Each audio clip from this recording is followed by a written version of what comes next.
ఓం శ్రీ కృష్ణ జగద్గురు పరబ్రహ్మణే నమః. ఓం నమో శ్రీ వేదవ్యాసాయ నమః. ఓం శ్రీ సద్గురు పూర్ణానంద స్వామినే నమః. ఓం శుక్లాంబరధరం విష్ణుం శశివర్ణం చతుర్భుజం ప్రసన్నవదనం ధ్యాయేత్ సర్వవిఘ్నోపశాంతయే. ఓం వ్యాసాయ విష్ణురూపాయ వ్యాసరూపాయ విష్ణవే నమో వై బ్రహ్మనిధయే వాసిష్ఠాయ నమో నమః. ఓం నారాయణం నమస్కృత్య నరం చైవ నరోత్తమం దేవీం సరస్వతీం వ్యాసం తతో జయముదీరయేత్. శ్రీ భగవద్గీత. అయితే ద్రోణాచార్యునికి తీవ్రమైనటువంటి రోషాన్ని కలగచేస్తూ ఉన్నాడు ఎవరు? దుర్యోధనుడు. ఎదురుపక్షం యొక్క వాని యొక్క నాయకుని గురించి గొప్పగా వర్ణించడం ద్వారా తన పక్షంలో ఉన్నటువంటి నాయకునికి వారిపై ప్రతీకార భావన అనేటువంటిది వృద్ధి చెందించడమే దుర్యోధనుని యొక్క ఆశయం. అయితే ఇక్కడ దృష్టద్యుమ్నుని గురించి తెలియజేయాలి అంటే ధీమంతుడు అని పేర్కొనబడడం చేత దృష్టద్యుమ్నుడు వ్యూహరచనలో గొప్ప నేర్పరి అని కదా మనకు తెలుస్తూ ఉన్నది. కాబట్టే అతనిని పాండవులు తమ యొక్క సేనానాయకునిగా ఎన్నుకొని ఉన్నారు. అయితే దుర్యోధనుడు పాండవ పక్షంలో ఉన్నటువంటి ముఖ్యమైనటువంటి యోధుల గురించి ద్రోణాచార్యునికి తెలియజేస్తూ ఉన్నాడు. ఏ విధంగా? అత్రశూర మహేశ్వాస భీమార్జున సమాయుధి యుయుధానో విరాటశ్చ ద్రుపదశ్చ మహారథః దృష్టకేతుశ్చేకితానః కాశీరాజశ్చ వీర్యవాన్ పురుజిత్ కుంతిభోజశ్చ సైభ్యశ్చ నరపుంగవః యుధామన్యుశ్చ విక్రాంత ఉత్తమౌజాశ్చ వీర్యవాన్ సౌభద్రో ద్రౌపదేయాశ్చ సర్వ ఏవ మహారథాః. ఓ గురువర్య, ఈ పాండవ సేన యందు గొప్ప గొప్ప విలువిద్యలో సాటిలేని ప్రావీణ్యతను సాధించినటువంటి విలుకాండ్రు ఉన్నారు. అంతేకాదు యుద్ధమునందు భీమునితోనూ అర్జునునితోనూ కూడా సమానమైనటువంటి శూరులు వీరులు ఎంతోమంది ఉన్నారు. వారు ఎవరెవరు అంటే యుయుధానుడు, విరాటుడు, మహారథుడైనటువంటి ద్రుపదుడు, దృష్టకేతువు, చేకితానుడు, పరాక్రమవంతుడైనటువంటి కాశీరాజు, పురుజిత్తు, కుంతిభోజుడు, నరోత్తముడైనటువంటి సైభ్యుడు, శౌర్యవంతుడైనటువంటి యుధామన్యుడు, పరాక్రమశాలి అయినటువంటి ఉత్తమౌజుడు, అభిమన్యుడు, ఉప పాండవులు వీరంతా కూడా మహారథులే అయి ఉన్నారు. అంటే పైన తెలిపినటువంటి ఇప్పుడు మనం తెలియజేసుకున్నటువంటి వీరంతా భీమునితో అర్జునుడితో కూడా సమానమైనటువంటి పరాక్రమం కలిగినటువంటి వారు అని చెప్పటం వలన వారు అందరూ కూడా ఇక్కడేంటి అంటే భీముడు అర్జునుడితో సమానము అని చెప్పడం వలన ఏమవుతుంది? వారిద్దరూ కూడా సూరాగ్రేసరులు, సూర్యులలో కూడా అగ్రగేసరులు అనే దుర్యోధనునికి భయోత్పాతం కలిగించేటువంటి వారు అనే కదా స్పష్టం అవుతూ ఉన్నది. ఇంకా కూడా దుర్యోధనుడు ఏమని చెప్తూ ఉన్నాడు? స్వపక్ష వీరులను గురించి ముందుగా తెలియజేయటం లేదు, తన ప్రక్కన ఎవరెవరు ఉన్నారు అనేటువంటి విషయాన్ని గురించి తెలియజేయడం లేదు. పరపక్ష నాయకులని, శత్రుపక్ష నాయకులను వర్ణించి తెలియజేస్తూ ఉన్నాడు. ఇందులో ఏంటి? రెండు కారణాలు ఉన్నాయి ఎందుకు అలా తెలియజేస్తూ ఉన్నాడు అనేటువంటిది. అంటే అక్కడ ఆచార్యునికి శత్రు సైన్యం మీద రోషాన్ని కల్పించడం కోసం ఒకటైతే, రెండవది సైన్యం యొక్క విషయం గురించి ధైర్యము తనకి తగ్గి ఉన్నది. ఏ విధంగా? తన సైన్యంపై తనకు నమ్మకం లేదు, శత్రు సైన్యంపై చూస్తే తనకి ఇక ధైర్యం అనేటువంటిది చాలడం లేదు. లేకపోతే లేక ఇంకా తన సైన్యం కంటే కూడా ప్రతిపక్ష సైన్యమే బలంగా ఉన్నది అనేటువంటి భావన లోపల కలిగి ఉండడం చేత కూడా ఆచార్యునికి ఆ విధంగా తెలియజేసి ఉండొచ్చు. ఇక్కడ మరి మహారథుడు అన్నప్పుడు మహారథుడు అంటే 10,000 ధనుర్ధారులైనటువంటి యోధులతో ఒంటరిగా ఏకాకిగా యుద్ధం చేయగలిగినటువంటి వాడినే మహారథుడు అంటారు. అయితే ఆయుధ శాస్త్రాల యందు ప్రవీణుడైనటువంటి సూర్యుడు మాత్రమే మహారథుడు అని కూడా చెప్పబడతాడు కదా. అందుకే యుయుధానుడు అంటే ఇతనికి సాత్యకి అనేటువంటి పేరు కూడా ఉన్నది. దృష్టకేతువు అంటే చేది దేశపు రాజు అన్నమాట. ఇతను శిశుపాలుని యొక్క పుత్రుడు.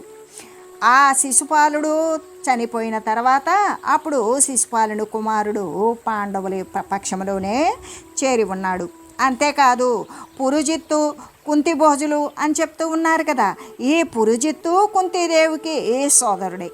కుంతిభోజుడు కుంతీదేవికి సోదరుడే. పురుజిత్తు కుంతిభోజులు వీళ్ళిద్దరూ కూడా కుంతీదేవికి సోదరులే.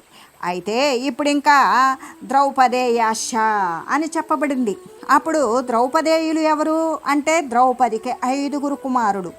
వారే ధర్మరాజు, భీముడు, అర్జునుడు, నకులుడు, సహదేవుడు. వీరి ద్వారా ఆమెకు 5 కుమారులు. 5 ద్వారా కూడా 5 కుమారులు ఉత్పన్నమయ్యారు. అదే ధర్మరాజు ద్వారా ద్రౌపదికి పుట్టినటువంటి వాడు ప్రతివింధ్యుడు. మరి భీముని ద్వారా ద్రౌపదికి పుట్టినటువంటి వాడు శృతసోముడు. అర్జునుడి ద్వారా ద్రౌపదికి పుట్టినటువంటి వాడు శృతకీర్తి. నకులుని ద్వారా ద్రౌపదికి పుట్టినటువంటి వాడు శతానీకుడు. మరి సహదేవుని ద్వారా ఉత్పన్నమైనటువంటి వాడు ద్రౌపదికి శృతసేనుడు. అంటే ప్రతివింధ్యుడు, శృతసోముడు, శృతకీర్తి, శతానీకుడు, శృతసేనుడు. వీరైదుగురు ఈ యొక్క పాండవుల కుమారులు ఉప పాండవులు. అంటే వీరైదుగురు కూడా క్రమంగా ధర్మరాజు, భీముడు మొదలైనటువంటి వీరందరికీ తోటి ఈ యొక్క పంచపాండవులు ఈ పంచపాండవుల వలన ద్రౌపదికి కలిగినటువంటి సంతానం. ఈ ప్రకారంగానే ఈ పాండవ పక్ష వీరులను గురించిది తెలియజేశాడు. చెప్పి ఇంకా కూడా దుర్యోధనుడు ఏం చెప్పబోతూ ఉన్నాడు అంటే తన పక్షంలో ఇప్పటిదాకా ఏంటి పరపక్షంలో శత్రుపక్షంలో ఉన్నటువంటి ప్రధానులైనటువంటి మరి సౌరాగ్రేసులైనటువంటి వారిని గురించి తెలియజేసి ఇప్పుడు తన పక్షంలో ఎవరెవరు ప్రధానమైనటువంటి యోధులు ఉన్నారో వారిని గురించి దుర్యోధనుడు వర్ణించి తెలియజేస్తూ ఉన్నాడు. అస్మాకంతు విశిష్టాయే తాన్ని బోధద్విజోత్తమ నాయక మమ సైన్యస్య సంజ్ఞార్థం తాన్ బ్రవీమితే.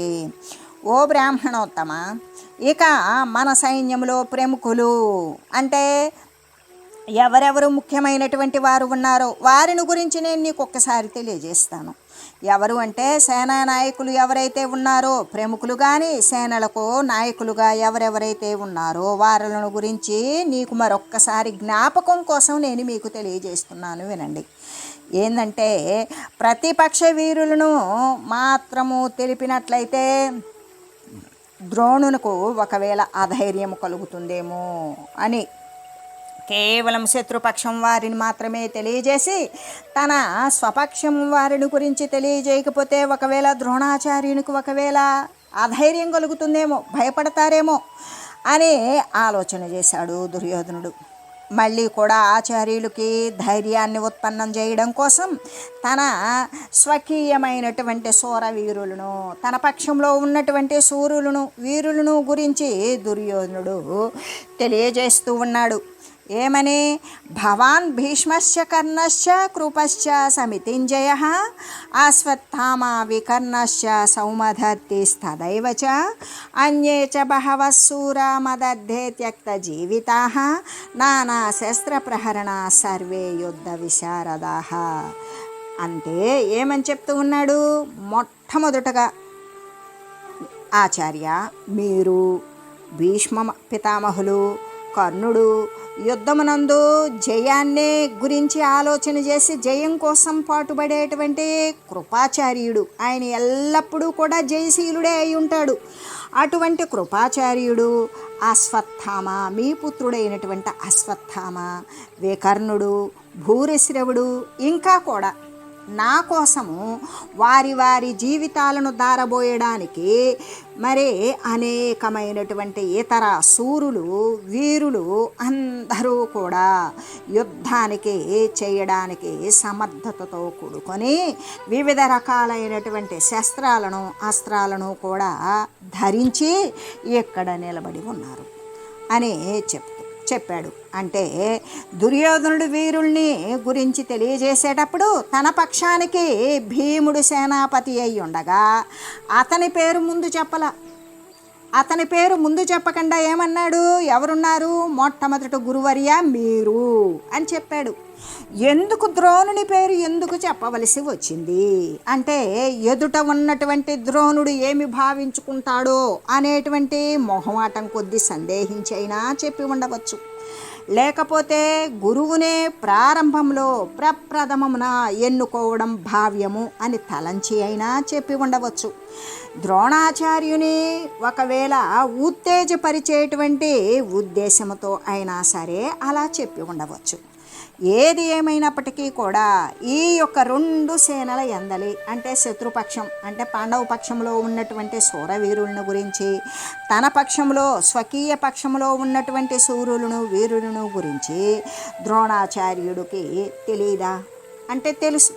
అలా ద్రోణాచార్యుడు తెలిసి ఉన్నప్పటికీ కూడా అతనితో ఈ విధంగా చెప్పేటువంటి నెపముతోటి దుర్యోధనుడు వారలను తిరిగి జ్ఞాపకం చేసుకొని బలముని వారి యొక్క బలము లేకపోవడాన్ని కూడా లెక్కగట్టుకోవడానికి అలా చేసి ఉండవచ్చు. అంటే బలాబలాలను గురించి లెక్కిస్తూ ఉన్నాడు. అందుకే కదా ఏమని చెప్పాడు అంటే, త్యక్త జీవితాః, నా కోసం తమ తమ జీవితాలను ధారపోసేటువంటి ఇతర శూరులు వీరులు అనేటువంటి వారు అంటే త్యక్త జీవితాః, ప్రాణాలను విడిచిపెట్టినటువంటి వారు అనే పదం దుర్యోధనుని యొక్క ముఖతః ఆయన యొక్క నోటి ద్వారా బయటకు రావడాన్ని బట్టి చూస్తే తన వారందరూ కూడా నశించియే పోతారు అని ముందుగానే అతని యొక్క అంతరాత్మ భావించి ఉండవచ్చని కూడా మనకు తోస్తూ ఉన్నది కదా. అంటే అది అశుభ సూచకంగా తన యొక్క మనసు హెచ్చరిస్తూ ఉన్నది. దాని ప్రకారమైనా చెప్పి ఉండవచ్చు. ఈ ప్రకారంగా పలకడానికి దుర్యోధనుడికి ఇక దుర్నిమిత్త సూచకమే అని కొందరి మతం. సరే, ఎవరి వాదం ఎలా అన్నా ఉండని, ఈ విధంగా ఏం చేశాడు దుర్యోధనుడు? తన పక్షంలో ఉన్నటువంటి సూర్యులను గురించి పొగిడాడు. తర్వాత దుర్యోధనుడు రెండు వైపులా కలిగినటువంటి సేనలను అందరినీ కూడా అంటే శత్రుపక్షం వైపు తన పక్షం వైపు ఉన్నటువంటి సేనలను అందరినీ లెక్కగట్టాడు. తన సైన్యమే చాలా గొప్పది, ఎక్కువ అని నిశ్చయించుకున్నాడు. ఎందుకు అంటే అక్కడ తక్కువే, పాండవుల పక్షంలో ఉండేటువంటిది 7 అక్షౌహిణీలే. కానీ ఇక్కడ దుర్యోధనుడి పక్షంలో ఉన్నటువంటి సైన్యం 11 అక్షౌహిణీలు. ఈ యొక్క 11, 7, 18 అక్షౌహిణుల సైన్యానికి ఎవ్వరూ మిగలకుండా పోయారు అని చెబుతూ, అయితే తన యొక్క సైన్యమే చాలా గొప్పది అని చెబుతూ, అపర్యాప్తం తదస్మాకం బలం భీష్మాభిరక్షితం పర్యాప్తం త్విదమే తేషాం బలం భీమాభిరక్షితం. అయితే ఇంకా దుర్యోధనుడు అక్కడితో ఆపలేదు. అటువంటి శూరులు కలిగిన మన సైన్యం అంతా కూడా అంటే ప్రాణాలకు సైతం తెగించి మరీ పోరాడేటువంటి వారు, త్యక్త జీవితాః, ప్రాణాలను విడిచిపెట్టడానికి కూడా సిద్ధంగా ఉన్నటువంటి వారు మన కోసం పోరాడుతూ ఉన్నారు. అటువంటి శూరులు కలిగినటువంటి మన సైన్యం అంతా కూడా భీష్ముని చేత కాపాడబడుతూ ఎంతున్నది? అపరిమితంగా ఉన్నది. ఎంత ఉన్నదో చాలా బలవర్ధకంగా దృఢతరంగా ఉన్నది. అంటే ఎలా కనబడుతున్నది అంటే అజేయమై ఒప్పుచూ ఉన్నది. ఏది? జయము మనదే అన్నట్లుగా కనబడుతూ ఉన్నది. అంత అపరిమితమైనటువంటి సైన్యం మనకున్నది. మరి పాండవుల యొక్క సైన్యం అయితేనేమో ఈ సేన అంతా కూడా మన సైన్యమంతా భీష్ముని చేత రక్షింపబడుతూ ఉంటే, పాండవుల యొక్క సైన్యం భీముని చేత రక్షింపబడుతూ ఉన్నది. అంతేకాదు, అది ఎంత ఉన్నది? పరిమితంగా ఉన్నది. అంటే దానిని అంత తక్కువ సైన్యాన్ని సునాయాసంగా జయించేయవచ్చు. అంటే అది జయించడానికి శక్యమై ఉన్నది చాలా తక్కువగా ఉన్నది అని ఆలోచన చేస్తూ, అంటే ఈ శ్లోకంలో ఉండేటువంటి అపర్యాప్తం అనేటువంటిది పర్యాప్తం అనే పదాల యొక్క అర్థమునందు భాష్యకారుల్లో అయితే మతభేదం కనబడుతూనే ఉన్నది. ఆనందగిరి, శంకరానందులు మొదలైనటువంటి వారి యొక్క అపర్యాప్తము అనే పదానికి అపరిమితము అనే అర్థాన్ని సూచించారు. అదే శ్రీధరులు మొదలైనటువంటి వారైతే అపర్యాప్తం అనేటువంటి పదానికి అసంపూర్ణము, అసమర్థము అనే భావాన్ని ప్రకటించారు. కానీ ఇందులో మొదటి అర్థమే దగ్గరగా తోస్తూ ఉన్నది కదా. ఏమని? అపరిమితము అనే అర్థమే సముచితంగా ఉంది. ఎలాగంటే దుర్యోధనుడు ఇదివరలో ఉద్యోగ పర్వమునందైతే ధృతరాష్ట్రునితోటి చెప్పినట్లుగా, భీష్మ పర్వంలో అయితే ద్రోణాచార్యునితో చెప్పినట్లుగా, ఈ విధంగా తన సైన్యం యొక్క గొప్పతనాన్ని గురించి గొప్పగా, మిక్కుటంగా, అధికంగా పొగిడి శ్లాఘించి ఉన్నాడు. వారలను ఉత్సాహపరిచేటువంటి నిమిత్తంగా ఆ విధంగా అతడు చెప్పి ఉండవచ్చు.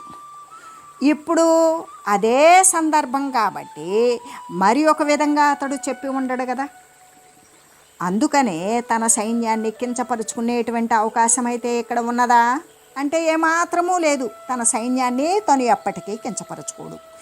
కాబట్టి ఇక్కడ శ్లోకం యొక్క ధోరణి గురించి తన స్వపక్షాన్ని అంటే తన ప్రక్క ఉన్నటువంటి సైన్యాన్ని కీర్తిస్తూ ఉన్నదిగానే ఉన్నది. కాబట్టి మన సైన్యము చాలా ఉన్నది.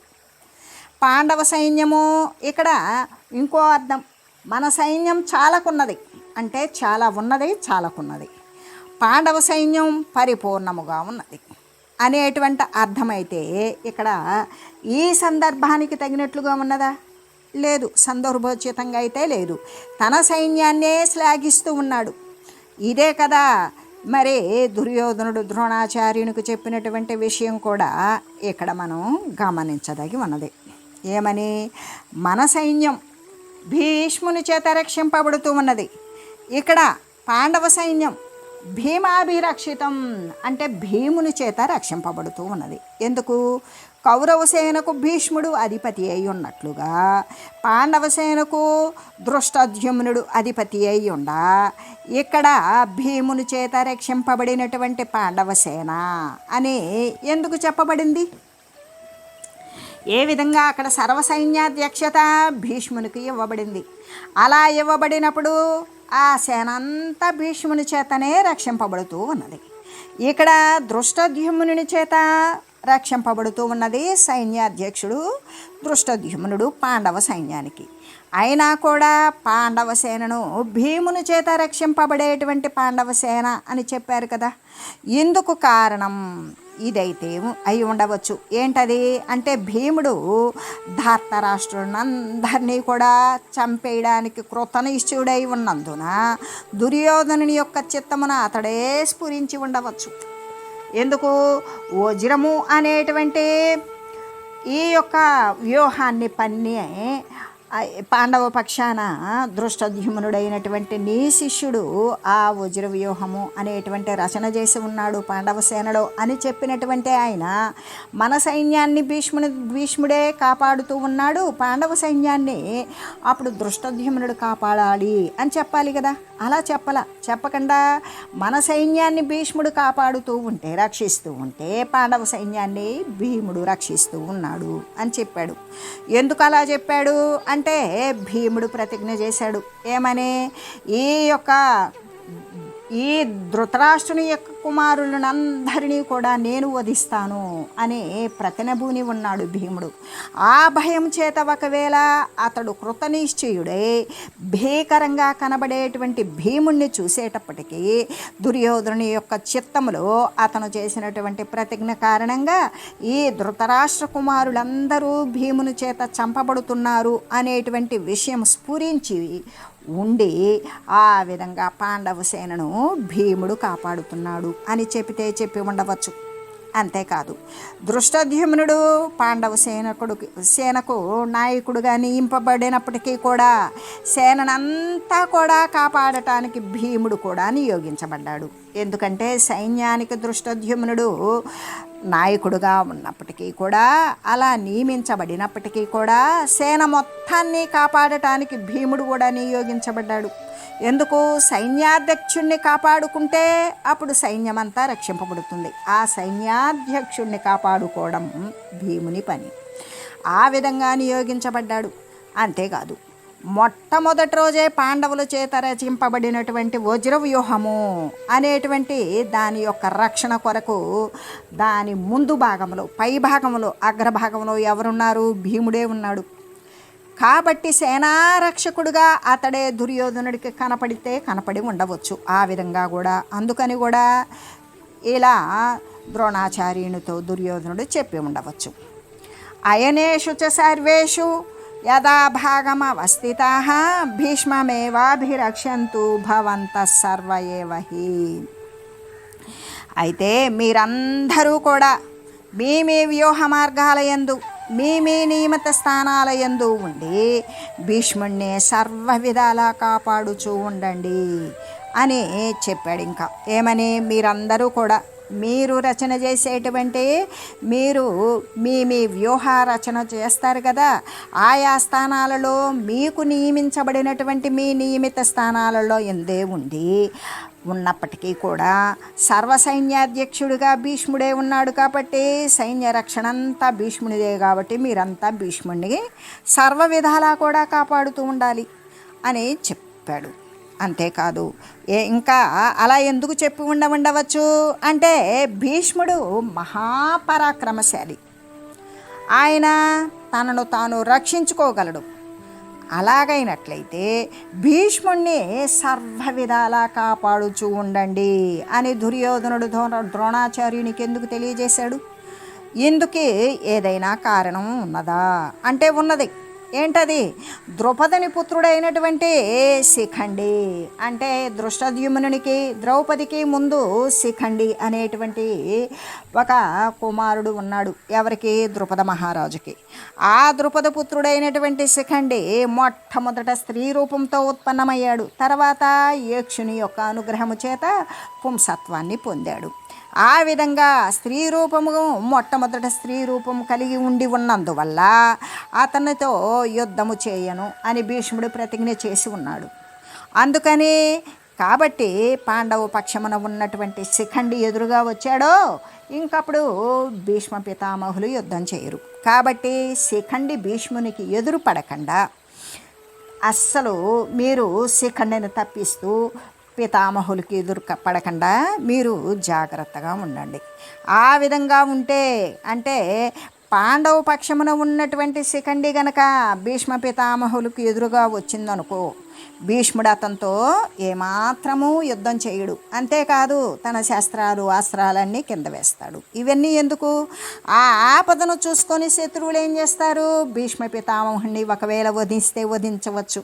కాబట్టి ఈ రహస్యం తెలిసినటువంటి దుర్యోధనుడు శిఖండి కనపడితే నేను యుద్ధము చేయును అని ప్రతిన చేసినటువంటి భీష్ముని యొక్క విషయం తెలిసినటువంటి దుర్యోధనుడు ఏం చేశాడు? ఈ రహస్యం తెలుసు దుర్యోధనుడికి.